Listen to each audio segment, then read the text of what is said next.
নমস্কার বন্ধুরা। এক কথায় অস্তে গেলেন অরুণ, যার পুরো নাম রাহুল অরুণোদয় বন্দ্যোপাধ্যায়। চিরদিনই তুমি যে আমার সিনেমার নায়ককে মনে আছে, আর সেই সিনেমার গান প্রিয়ারে, গানের গায়ককে। কাকতালীয়ভাবে সেই সিনেমার নায়ক এবং গায়ক দুজনেরই জলে ডুবে মৃত্যু। হঠাৎ দুঃখের খবর বঙ্গবাসীর কাছে যারা সিনেমা ভালোবাসে। তবে তিনি শুধু অভিনেতা ছিলেন না, ছিলেন লেখকও। কবি হতে চেয়েছিলেন, কিন্তু হয়ে উঠেছিলেন লেখক। আত্মজীবনীমূলক কল্লোলিনী লিখেছিলেন। জি বাংলায় খেলা ধারাবাহিক থেকে শুরু, তারপর অনেক সিনেমা ও ধারাবাহিকে অভিনয় করেছেন, আর সিনেমা করতে করতে চলেও গেলেন।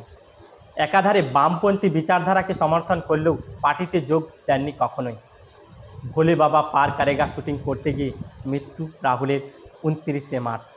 দীঘার কাছে তালসারির সমুদ্র সৈকতে শুটিং করতে গিয়ে জলে ডুবে মারা যান। অভিনেতার দুর্ঘটনা ও মৃত্যু ঘিরে 24 ঘন্টায় উঠে পড়েছে বহু প্রশ্ন, অজস্র ধোঁয়াশা। ঠিক জুবিন গর্গের মতোই অনেকেই প্রশ্ন তুলেছে, জলের দৃশ্যে কিভাবে কোনো ডুবরি ও আপৎকালীন চিকিৎসা ব্যবস্থা ছাড়াই প্রযোজনা সংস্থা শুটিং করল। আপনাদের কি মনে হয়, এই মৃত্যুকে নিয়ে কি কোনো তদন্ত হবে, যেমনটা হয়েছিল জুবিন গর্গকে নিয়ে? কমেন্টে জানাবেন। ধন্যবাদ।